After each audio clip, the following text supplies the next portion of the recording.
بسم اللہ الرحمن الرحیم۔ السلام علیکم۔ آپ دیکھ رہے ہیں یوٹیوب چینل سیف نبی نور اور میں ہوں سیف الاسلام۔ ہم نے اپنے پچھلے ولاگ میں بات کی تھی کہ عمران خان صاحب نے اخبارات میں ایک مضمون شائع کروایا ہے جس میں انہوں نے ریاست مدینہ کے ماڈل کی تشریح کی، اور میں نے آپ سے یہ عرض کی تھی کہ ہم اپنے اگلے ولاگ میں یہ دیکھیں گے کہ ریاست مدینہ بنانے کے کیا تقاضے ہیں۔ تو پہلے میں مختصراً آپ کو وہ 7 بنیادی اصول بتانا چاہوں گا کہ جن پہ عمل کرتے ہوئے ہم پاکستان کو ریاست مدینہ کے ماڈل پہ استوار کر سکتے ہیں۔ اس میں سب سے پہلے اور سب سے بڑا اصول ہے اللہ کی حاکمیت، یعنی کہ اللہ کی حاکمیت، اور اس ریاست میں آپ کسی کو اللہ کا شریک نہیں ٹھہرا سکتے۔ اس کے علاوہ اللہ کی حاکمیت سے مراد ہے کہ ہر وہ حکم جو اللہ نے قرآن پاک میں دیا اور اپنے پیغمبر حضرت محمد صلی اللہ علیہ وآلہ وسلم کے ذریعے ہم تک پہنچایا، اس پہ حقیقی معنوں میں عمل کرنا۔ اس کی صرف میں آپ کو 2 مثالیں یہاں دینا چاہوں گا۔ ایک تو یہ ہے کہ اللہ کا حکم ہے کہ سود کا لین دین حرام ہے، اور دوسرا اسلامی سزاؤں کا نفاذ اسلامی ریاست میں انتہائی ضروری ہے۔ سود کے بارے میں تو یہ حکم آیا کہ یہ اللہ اور اس کے رسول صلی اللہ علیہ وآلہ وسلم کے خلاف جنگ ہے۔ اس کے بعد ہم یہ دیکھتے ہیں کہ انصاف اور قانون، ریاست مدینہ میں انصاف اور قانون صرف سب کے لیے نہ صرف برابر ہے، بلکہ کسی کو کسی پہ کوئی فوقیت حاصل نہیں ہے۔ امیر کو غریب پہ، گورے کو کالے پہ، عرب کو اجمی پہ کوئی فوقیت حاصل نہیں ہے، اور قانون اور انصاف کے سامنے اسلامی ریاست میں سب شہری برابر ہوں گے۔ یہ ایک بڑا بنیادی اصول ہے۔ اور تیسری چیز اہلیت اور قابلیت، یعنی کہ ہر عہدے پہ صرف اس شخص کو لگایا جائے گا، نامزد کیا جائے گا جو اس عہدے کا اہل بھی ہو اور اس کے قابل بھی ہو۔ یہ ایک انتہائی ضروری امر ہے جو کہ اسلامی ریاست میں یقیناً اس پہ ہمیں عمل پیرا ہونا پڑے گا۔ اور چوتھی بات ہے اطاعت اور وفاداری، یعنی کہ اسلامی ریاست کے تمام شہری حکمران کی اطاعت بھی کریں گے اور اس کی وفاداری بھی کریں گے۔ اور اس بارے میں بہت واضح حکم جو آیا ہے وہ یہ ہے کہ مسلمانوں پہ لازم ہے کہ اپنے حکمران کی بات سنیں اور مانیں، خواہ اسے پسند ہو یا ناپسند، یہاں تک کہ معیشیت یعنی کہ اللہ کی نافرمانی کا حکم نہ دیا جائے، اور جب معیشیت کا حکم دیا جائے تو پھر اطاعت نہیں کرنی چاہیے۔ لیکن اس اطاعت اور فرما برداری میں سوال کرنے کا حق ہر شہری کو دیا گیا ہے، یعنی کہ اس نے اطاعت بھی کرنی ہے اور فرما برداری بھی کرنی ہے اور حکمران سے اختلاف نہیں کرنا، لیکن وہ حکمران سے سوال کر سکتا ہے۔ اور تاریخ میں ہمیں یہ بتایا گیا کہ حضرت ابو بکر صدیق رضی اللہ عنہ سے کسی نے یہ سوال کیا کہ مال غنیمت میں سے جب آپ کو ایک چادر ملی تو پھر آپ نے اپنے لیے یہ کرتا کیسے بنوا لیا؟ تو یہ وہ بات ہے یا یہ وہ اصول ہیں کہ جو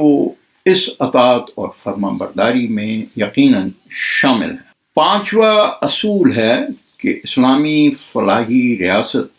شورائی ریاست ہوتی ہے۔ اس میں تمام احکامات، تمام قانون مشورے سے کیے جاتے ہیں، اور اس مشورے میں عام شہری بھی شامل ہوتا ہے۔ اور اس کے بعد ہم یہ دیکھتے ہیں کہ اسلامی فلاحی ریاست میں زکوٰۃ امیروں سے لی جاتی ہے اور غریبوں میں تقسیم کی جاتی ہے۔ اسلامی فلاحی ریاست میں ٹیکس کا کوئی تصور نہیں ہے، اور تمام جو کسی کے ریاست کے معاملات ہیں وہ مال غنیمت سے چلائے جاتے ہیں، اور مال غنیمت میں سے بھی وہ مال جو کہ ریاست چلانے کے بعد بچ رہتا تھا اس کو لوگوں میں تقسیم کر دیا جاتا تھا۔ ساتواں اصول ہے کہ تعلیم اور دعوت اسلامی، تمام شہری نہ صرف ان کو ریاست تعلیم مہیا کرے گی بلکہ ان کو دعوت اسلامی کی ترغیب دے گی کہ وہ نکلیں اور لوگوں کو اسلام کی دعوت دیں۔ یہ وہ 7 بنیادی اصول ہیں جن کی بہت زیادہ تفصیلات ہیں، اور ہم نے جگہ جگہ تاریخ میں بھی یہ دیکھا، اور یہ بات واضح طور پہ نظر آئی کہ ان احکام کی پابندی کیے بغیر ہم اسلامی فلاحی ریاست نہیں بنا سکتے۔ اب ہم چلتے ہیں اس جانب کہ پچھلے دنوں عمران خان نے ایک بیان دیا جس میں انہوں نے یہ کہا کہ مدینہ حضور صلی اللہ علیہ وآلہ وسلم کی ہجرت کے 5 سال بعد خوشحال ہوا۔ اس کے لیے میں صرف آپ کو یہ بتانا چاہوں گا کہ مکہ مکرمہ جیسا کہ آپ جانتے ہیں پہاڑ اور چٹیل میدانوں پہ مشتمل زمین ہے، اور وہاں کے لوگوں کا ذریعہ معاش حج، صدقات اور تجارت تھی، جبکہ یثرب ایک زرعی زمین تھی، ایک زرعی ریاست تھی، اور یہاں کے لوگ زراعت میں کو بطور پیشہ اپنائے ہوئے تھے۔ اس کے علاوہ وہ تجارت بھی کرتے تھے، اور یثرب میں بہت بڑی تعداد میں یہودی آباد تھے جو کہ سود کا لین دین بھی کرتے تھے اور تجارت بھی کرتے تھے۔ آپ صلی اللہ علیہ وآلہ وسلم جس دن ہجرت کر کے اپنے ساتھیوں کے سمیت یثرب پہنچے تو یثرب مدینہ منورہ ہو گیا، اور آپ کی دعاؤں سے یثرب کی بیماریاں ختم ہو گئیں، اور یثرب میں برکات کا نزول ہوا، اور یثرب نہ صرف منورہ ہو گیا بلکہ تاریخ اس بات کی گواہ ہے کہ اہل مدینہ نے، جن کو ہم انصار کہتے ہیں، انہوں نے مہاجروں کو کھلے دل سے اپنے گلے لگایا، اپنے گھروں میں رہنے کے لیے جگہ دی، اپنے کاروبار میں شریک کیا، اپنی بیٹیاں نکاح میں دیں، اور اس طرح خوشحالی کا ایک نیا دور اس دن سے ہی شروع ہو گیا جس دن آپ صلی اللہ علیہ وآلہ وسلم تشریف لے کر آئے مدینہ کو منورہ کرنے کے لیے۔ اب ہم یہ دیکھتے ہیں کہ عمران خان صاحب کی یہ تمام توجیہات، یہ تمام باتیں یقیناً اس طرف ہمیں لے جاتی ہیں کہ کس طرح وہ مدینہ منورہ کے ماڈل کو پاکستان میں استوار کرنا چاہتے ہیں، اور یقیناً اپنی حکمرانی کو، اپنی حکومت کو طوالت بخشنا چاہتے ہیں۔ اب چونکہ بات تحریک عدم اعتماد کی طرف نکل آئی ہے،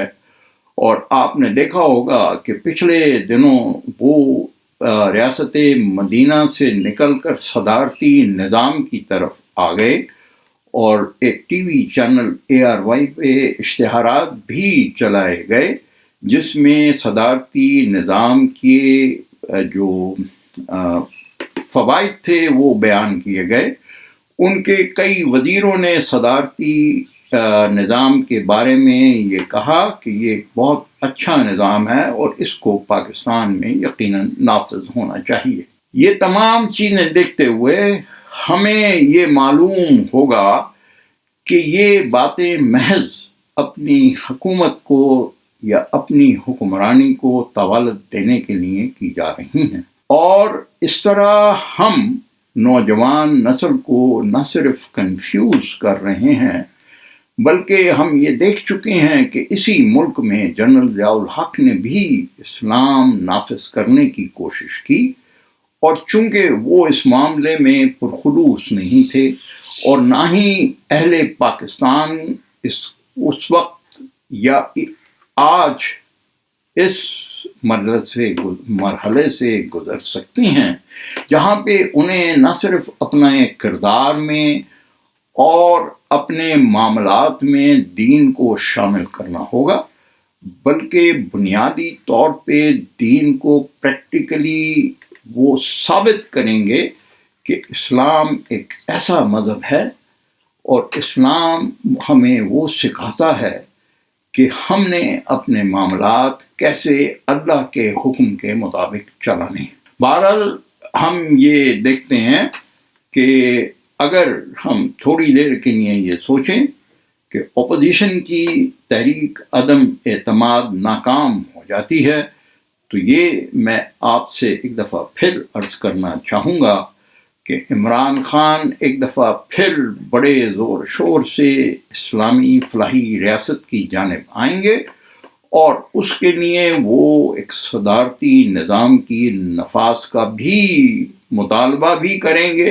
اور کوشش بھی کریں گے کہ وہ کسی طرح نافذ ہو جائے۔ یہ ملک پاکستان کے ساتھ یہ تمام تجربات، اس کو کہاں ہم کس نہج پہ لے جائیں گے، اور کیا معاشی طور پہ ہم اتنے مستحکم ہو چکے ہیں